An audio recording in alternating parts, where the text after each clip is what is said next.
Perfecto. Listo. Buenas noches con todos. Primero que nada, agradecer a la Sociedad Peruana de Ortopedia y Traumatología y al capítulo de CASIARPE por haberme brindado la oportunidad de poder compartir este tema con ustedes.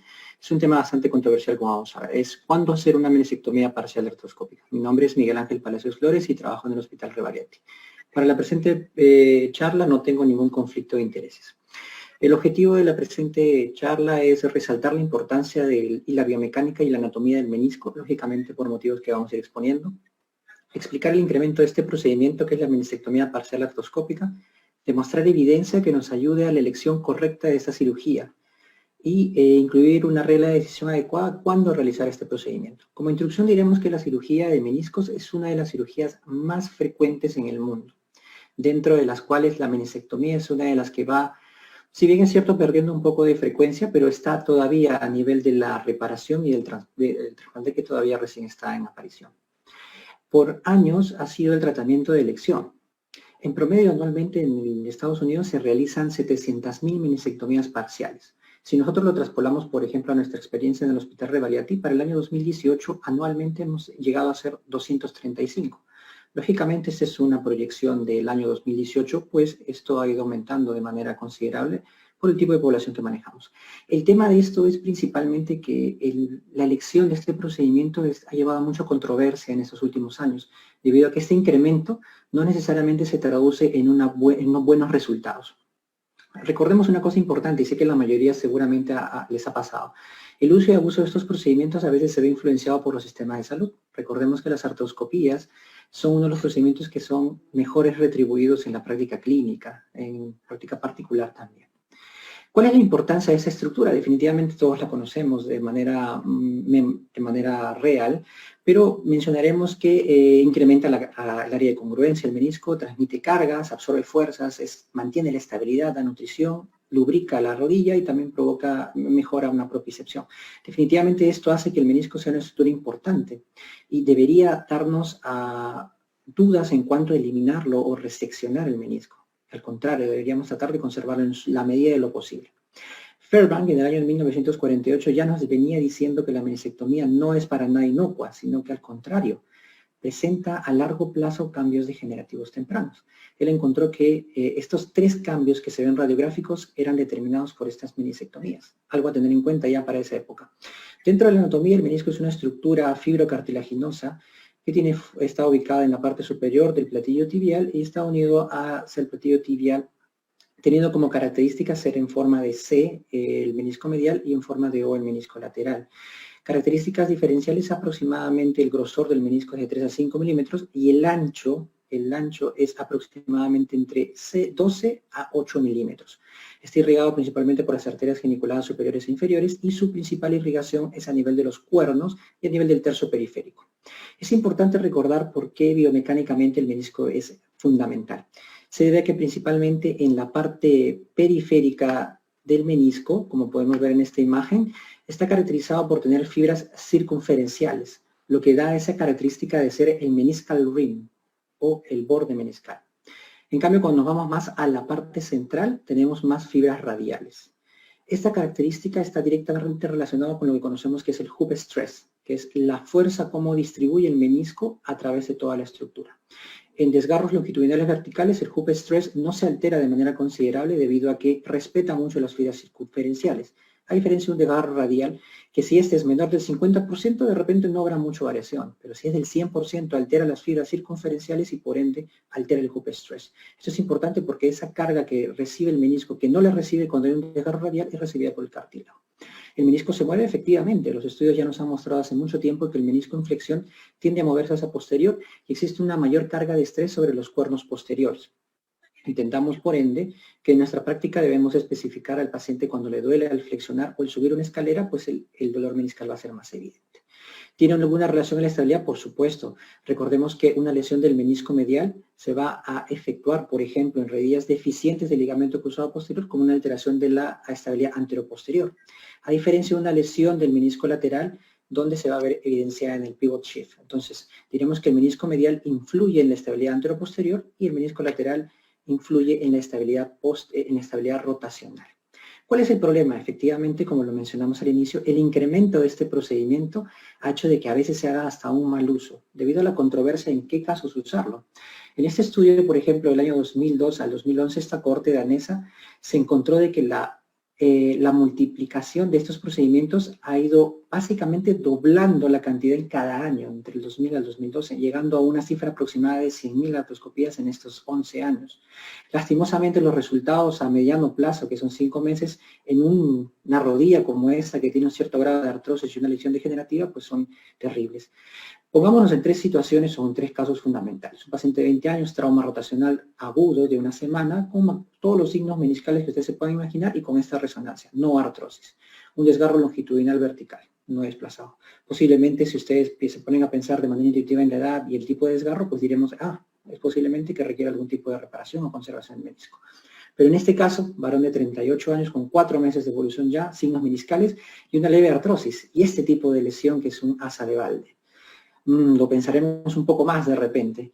Y en el caso 3, veremos un varón de 50 años con dolor sin trauma aparente, de 6 meses de evolución, dolor en interlínea, pero ya vemos deformación en la rodilla, y en la radiografía vemos ya signos de artrosis avanzada.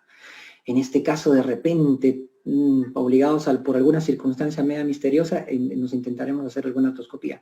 Pero, ¿qué es lo que decide exactamente esto? Justamente es una de las preguntas que muchos nos hacemos, y en la literatura está especificado ya desde el 2018 en un consenso en el Reino Unido, estudiar estos aspectos. Definen principalmente unos 6 ítems en base a los cuales nosotros vamos a definir qué procedimiento realizar. Algunos de repente con un poco más de claridad que otros. Vamos a ir describiendo esto. Recordemos una cosa importante, el menisco en algunos casos puede encontrarse como un hallazgo asintomático, o sea, encontrarse de manera incidental entre el 35 al 61% de los casos. Pero en los casos en los cuales se encuentra dolor, es importante determinar bien los síntomas y signos. Vamos a ver que este grupo de trabajo, este consenso, desarrolló bien los síntomas y signos que nos van a hacer pensar en estas lesiones. El mecanismo de lesión es sumamente importante y el examen físico a su vez también. Esta revisión sistemática del 2015 publicada en el BMJ nos recomienda que estos 3 exámenes son los más recomendables y que en conjunto nos pueden dar una alta sensibilidad y especificidad para diagnosticar lesiones de menisco. La resonancia y la radiografía van a ser herramientas fundamentales. Este grupo de trabajo definió 3 grupos principales de síntomas y signos para definir una lesión meniscal. Las que están fuertemente relacionados principalmente son síntomas y signos que están relacionados con el bloqueo meniscal.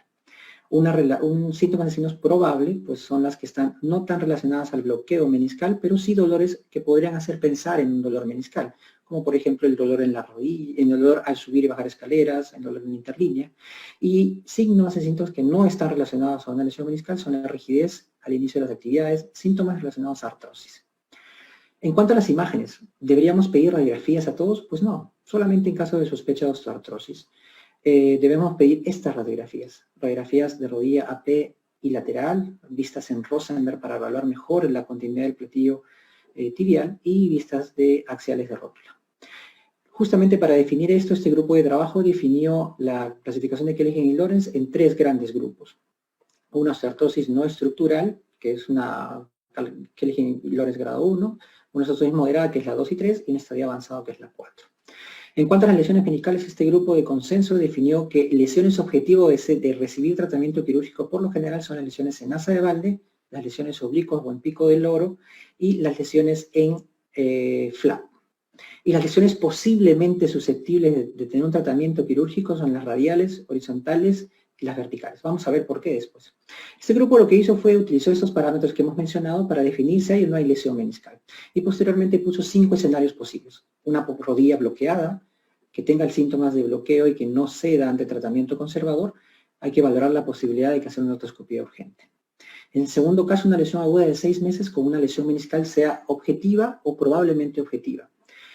Si es susceptible de reparar, posiblemente haremos algo para repararlo y preservarlo.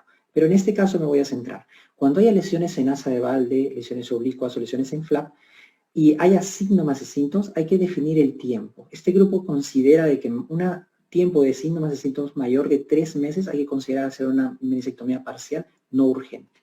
Pero si es menor a 3 meses hay que darle el chance de hacer tratamiento conservador. Si hay una lesión probable, o sea, unas lesiones no desplazadas, longitudinales verticales en su lugar, pues de una primera instancia hay que tratar de darle tratamiento conservador. Y una osteoartrosis avanzada, pues recomiendan de entrada no dar tratamiento quirúrgico, sino tratamiento conservador. El tratamiento conservador se basa en medicina física, rehabilitación, analgésicos y una posible infiltración dependiendo del caso. ¿Qué es lo que busca esta guía BASC?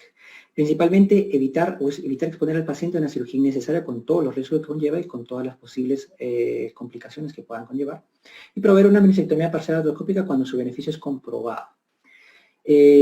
Por lo general, cuando hablamos de tratamiento conservador, debe ser con mínimo 3 meses. Pasado el tiempo se debe valorar si hay respuesta o no y posteriormente pasar a una posibilidad de cirugía artroscópica.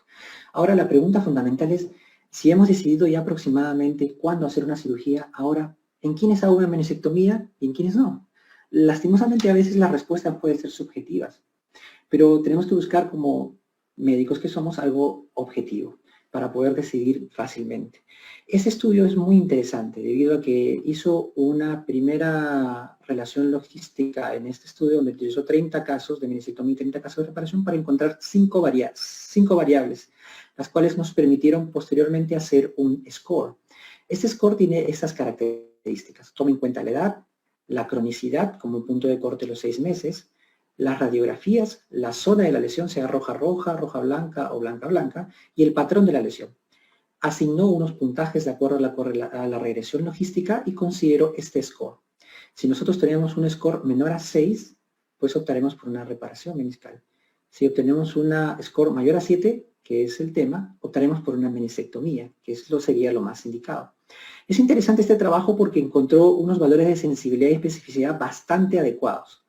Y hallando el likelihood radio, que es la razón de verosimilitud, este score tiene una buena calidad para detectar lo que queremos encontrar. En el caso de una meniscectomía, pues tiene un excelente potencial para poder encontrarlo con bastante precisión. Lastimosamente, esta precisión se pierde cuando hablamos del menisco lateral, el cual tiene sensibilidad y especificidad muy bajo, como podemos observar. Entonces, si nos podemos en el segundo caso, el varón de 38 años con trauma rotacional y 4 meses de evolución y una sensación de pinzamiento con signos meniscales y McMurray y todo lo que habíamos encontrado, pues si lo aplicamos a este score, el varón de 38 años con más de 6 semanas de evolución, artrosis Kelly-Genelores grado 2 y lesión en asa de balde en la zona roja-blanca, pues el score nos dará aproximadamente 11 y eso será la decisión de hacer una meniscectomía. En conclusión, diremos de que el menisco definitivamente es una estructura importante. Eso es algo que es indudable y lógicamente las tendencias actuales son a que debemos conservar el menisco y debemos evitar en lo posible resecarlo. Definir el tipo de lesión al menisco a tratar es importante.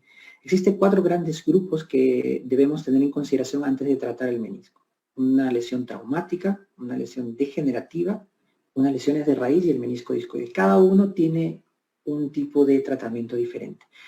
¿Hay un aumento injustificado de las meniscectomías? Sí, como mencioné. Definitivamente esto lo van a ver ustedes en la práctica diaria. A veces abusamos un poco de ese tratamiento y a veces esperamos resultados de donde sabemos de antemano que no las vamos a encontrar.